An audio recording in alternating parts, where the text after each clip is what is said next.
Module 5 of the SPH Teaching Kitchen's online cooking series. My name is Emily, and in today's lesson, I'm going to show you how to make our easy veggie burger recipe. This recipe is going to be a really great option for vegetarians or people that don't eat meat so that they can still have a really delicious burger to eat. But it's also going to be a nice option even for people that do eat meat because this is still going to be very delicious and filling and satisfying. It's important to remember here that we are not trying to mimic the flavor of an actual burger here. We're just trying to make something that's really delicious and is going to make a wonderful sandwich option. This veggie burger recipe is also very inexpensive to make. Ground beef can be pretty expensive, while our beans and our veggies are relatively inexpensive. So this can be a great option for saving money as well. So to get started, we are going to use one 15-ounce can of beans. And you can really use any kind of bean that you like here. I'm using black beans, but things like pinto beans or kidney beans also work really well.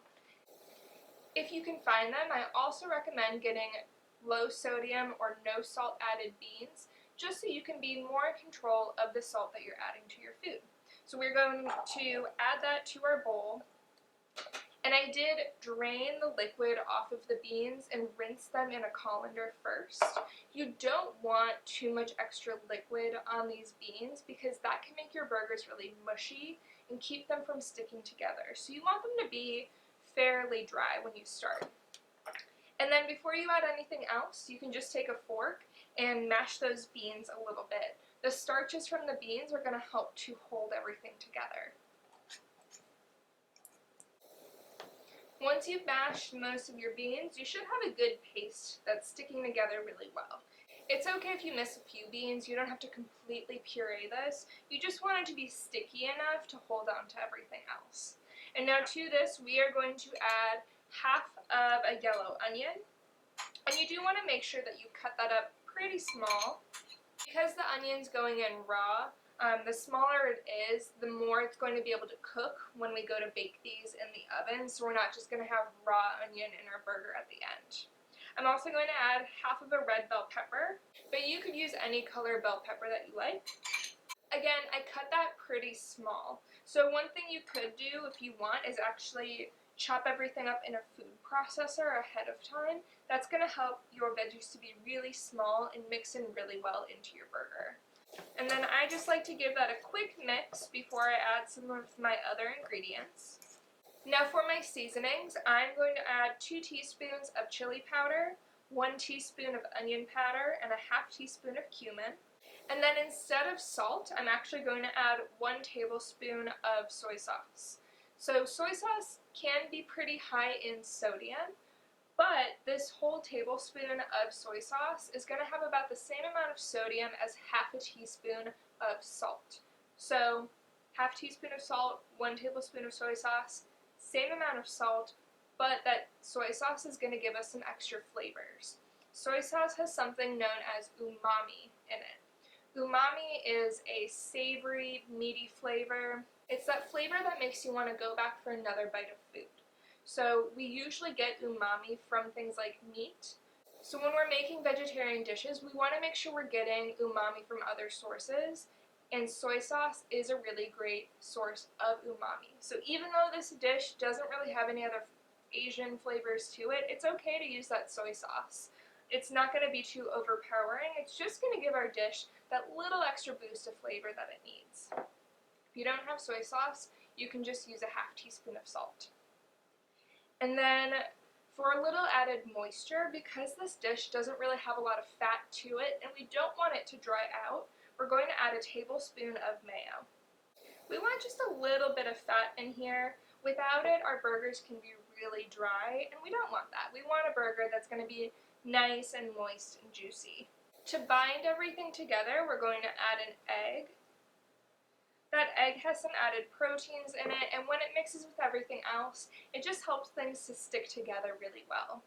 Those beans are really sticky, but when they bake, they can dry out and crumble apart. So that egg just makes sure that everything sticks together and doesn't fall apart after it's cooked. And then finally, we want another binding agent that's also going to absorb some of the moisture that's released by the vegetables as they cook. So here I'm going to use a half cup of oat flour. And I made this oat flour myself. I just took some regular old plain oats and ground them up in the blender.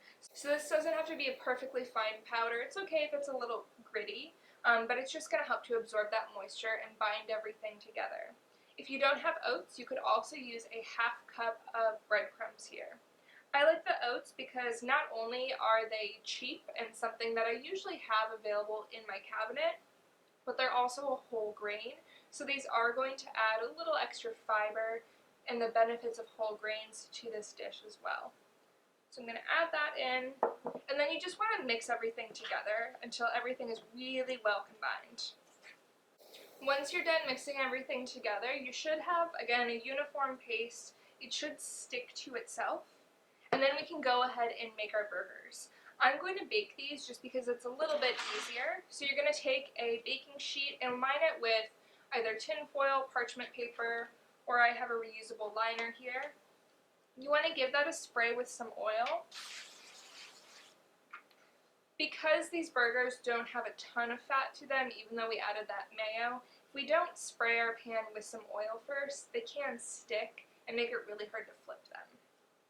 And then to form our burgers, we're going to make 4 burgers here. They're all going to be about a half a cup in size. This is pretty sticky, so I recommend either oiling your hands first or getting them a little bit wet. Just makes it a lot easier to form those burgers. So I'm actually just going to give my hands a quick spray with some oil and start forming these. Unlike regular burgers, these don't shrink as they cook. So you want to try to match the size of your veggie burger to the size of your bun when you're making them. And if your burger mixture is a little bit wet, you can always add some more oat flour or breadcrumbs to your mixture. Alright, so my burgers are formed.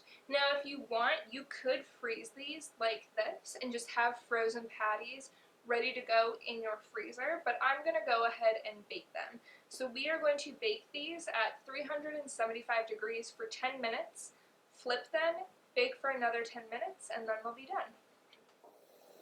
Okay, so our burgers have been cooking for 10 minutes at 375. We can see that the tops are beginning to brown, so we want to go ahead and flip these over just to make sure that they cook evenly. And if you find that they're sticking a lot or they're not holding their shape when you go to flip them over, just give them another 5 minutes in the oven before trying again. Alright, so these are going to go in the oven for another 10 minutes, and then we can go ahead and dress our burgers. If you would like, when the burgers have about 5 minutes left, you can put a little bit of cheese on them. So I'm just going to put some sharp cheddar cheese on here.